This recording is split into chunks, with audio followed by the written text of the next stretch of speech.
If I told you a $5 to $10 toy was once used in war, you'd probably think I was joking. A colorful spring that loves walking downstairs. What could it possibly have to do with the military? But this isn't a conspiracy theory.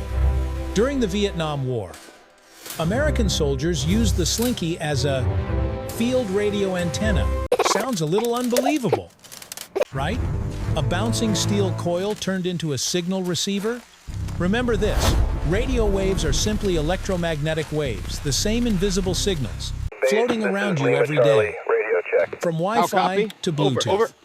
To catch them, you need an antenna with the right length for the wavelength. And a Slinky, when stretched out, can reach about 20 meters long. 20 meters longer than 2 badminton courts placed end to end.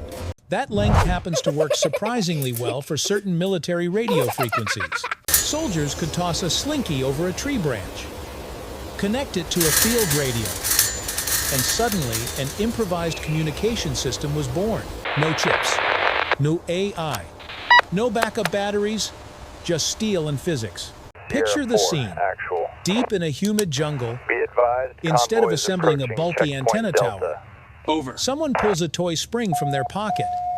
Stretch it out, hang it up, catch the signal. If anyone had told Richard James, the engineer who accidentally dropped a spring in 1943, that his invention would one day climb trees on a battlefield, he might have thought they needed a long vacation. Here's the fascinating part. The Slinky was never designed for this purpose. It simply happened to have the right shape and flexibility to work. Sometimes military innovation doesn't come from secret laboratories.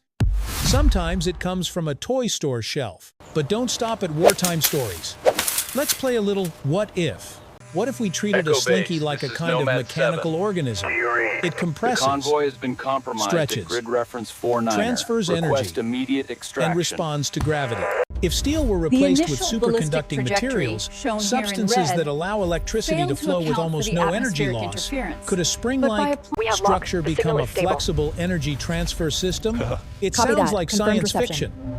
Yet the core idea is still about optimizing a spiral structure to guide a flow, whether that flow is force or electricity. Or think about something more familiar. You plug in your phone charger, place it on a table, and someone bumps it hard. Smartphones hate vibration. Their internal parts are smaller than grains of rice. The Slinky was originally invented to absorb vibration on warships, massive machines weighing thousands of tons, heavier than entire apartment complexes on the move. Why not shrink that same principle into mechanical shock protection for personal devices? In fact, spring-based shock absorption already exists everywhere. In motorcycles, in office chairs, even inside older computer hard drives. The Slinky is simply the most playful version of the same engineering logic. Now push your imagination a little further. What if you stretched a Slinky between 2 high points and attached a magnet to it? As you shake it up and down, the magnet moves back and forth through another coil. According to electromagnetic induction, that motion can generate electricity. No dam, no turbine, just movement.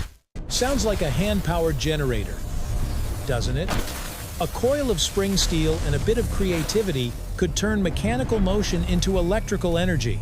Not enough to run an air conditioner, but enough to light a small LED, something that uses only a few watts. Less power than your phone charger. From battlefield to living room. From staircase to laboratory. The Slinky quietly proves one idea again and again. Spiral structures are among the most efficient designs in nature. Your DNA twists into a helix. Shock absorbers twist into coils.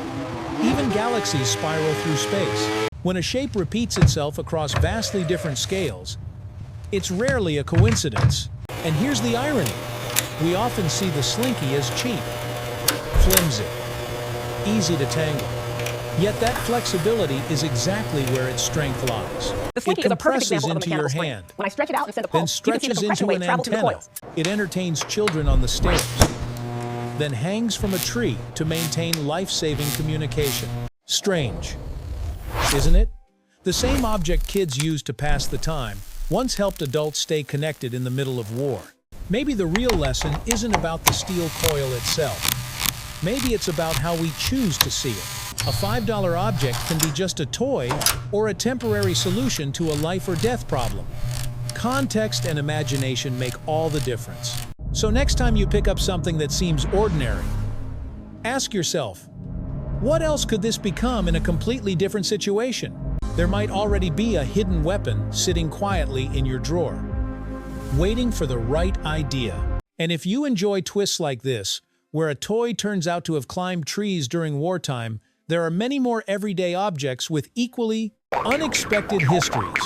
We can keep digging, as long as curiosity stays alive.